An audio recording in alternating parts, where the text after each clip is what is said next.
Bonjour et bienvenue sur Technapala Techapapa. Alors aujourd'hui une nouvelle vidéo sur Item 3D qui propose encore une nouvelle mise à jour à propos maintenant de la segmentation. Alors la segmentation, il faut bien comprendre ce que c'est, hein, contrairement à ce que moi j'ai même pu croire au début. Il ne s'agit pas d'une application qui va permettre de découper les modèles pour pouvoir après les imprimer séparément. Non, c'est vraiment l'idée de pouvoir découper des zones dans le modèle pour que l'utilisation en multicouleur soit facilitée après, par exemple, dans Bamboo Studio. Je vous montre ceci. Donc, on vient ici dans Segmentation. Et là, on a deux choix. Soit on vient choisir un fichier dans notre historique déjà de génération de modèles via leur application. Hein. Si vous êtes déjà abonné et que vous avez déjà généré des choses, vous pourriez le choisir ici dans Select from History. Soit vous pouvez charger un fichier, n'importe lequel, et lui demander de le mettre en couleur. Et ensuite, vous voyez qu'on a ici le mode débutant, hein, beginner mode, et le mode professionnel. Alors, le mode débutant, c'est très simple. Vous chargez le fichier et il va essayer de trouver lui-même les segmentations.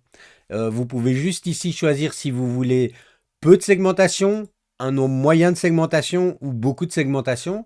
Et le mode professionnel, lui, je vais vous le montrer après, donne beaucoup plus de contrôle. Imaginons que je prends cette mort que j'avais fait générer avec Item 3D et que je lui demande un niveau de segmentation moyen. Je clique sur générer. Bon, alors voilà, hein, vous voyez comment c'est segmenté. Donc je rappelle ici, ce sont des segments de couleurs, ce qui va permettre, je vous montrerai après, de pouvoir générer un fichier OBJ qui va pouvoir être importé directement dans Bamboo Studio. Alors il y a aussi un autre workflow possible plutôt pour la modélisation, mais ici je vais rester avec ce que vous pourriez faire, c'est-à-dire décider de l'imprimer avec certaines couleurs. Ça permettra quoi? Ça permettra de plus facilement dans Bamboo Studio par exemple d'associer des filaments à des zones qui sont ici colorées. Alors vous allez me dire, ok, ça va, mais moi là, ici, il y a plein de couleurs, ça ne m'intéresse pas comme ça. Je voudrais par exemple qu'il ait toute sa robe qui soit de la même couleur, et puis les bras qui sont de la même couleur, et d'ailleurs la même couleur que la tête.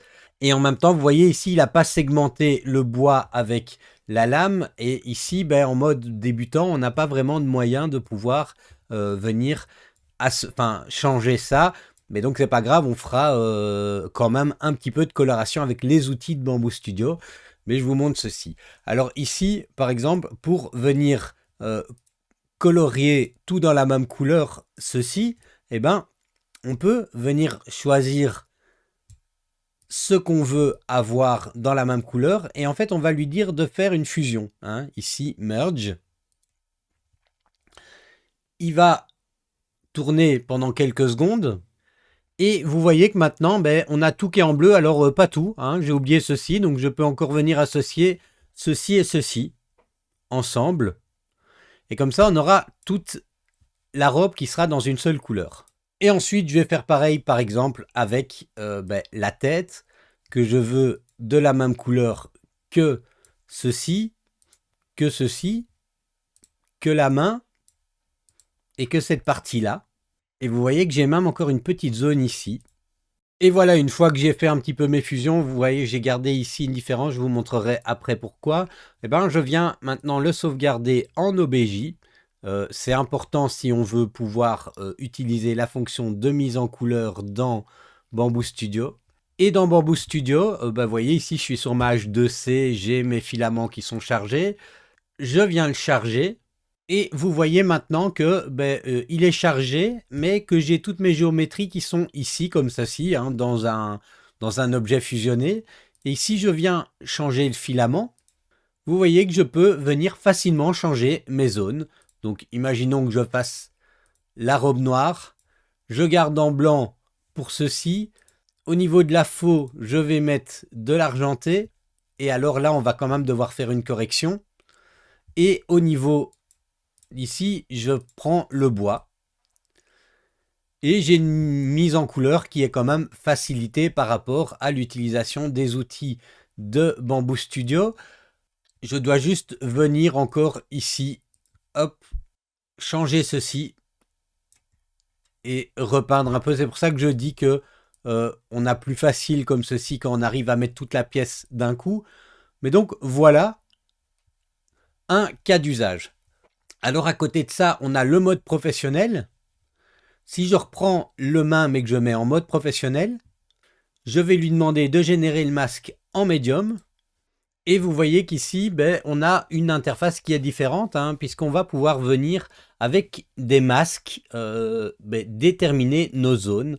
Par exemple, ici, vous voyez, cette zone-là, je vais pouvoir la mettre dans une seule couleur. Et voilà, hein, vous voyez donc l'idée ici dans le mode professionnel, c'est qu'on va venir d'abord définir les zones qui vont être des zones de division, et après on va venir générer le modèle. Donc ici par exemple, je vais encore dire que ce mauve et cette espèce de vert, c'est la même couleur, donc je viens prendre l'outil de fusion. Et vous voyez qu'ici, ma sélection, elle correspond à ce qui est là. Si je viens faire la fusion, il va modifier ici, et vous voyez, tout devient vert ici. Je pourrais encore dire, ah bah tiens, cette zone ici, là, et cette zone-là, c'est aussi pareil, donc tu fusionnes aussi.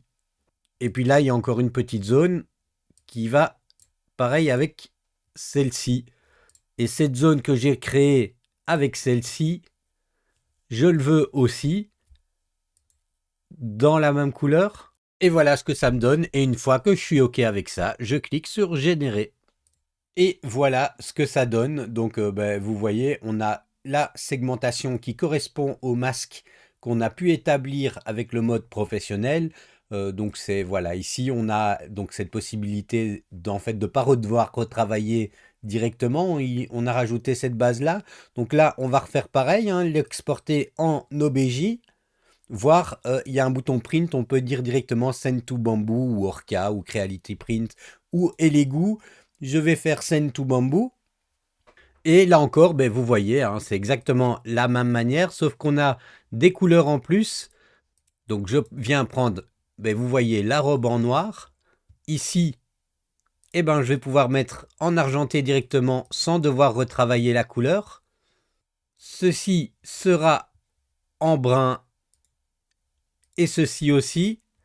Et je vais mettre cette partie-là en argenté. Et voilà, vous voyez que j'ai mon modèle qui est beaucoup plus facilement mis en couleur que si j'avais dû travailler directement avec les outils de mise en couleur de Bamboo Studio, hein, qui ne sont pas excessivement compliqués, mais où ça prend quand même un petit peu plus de temps.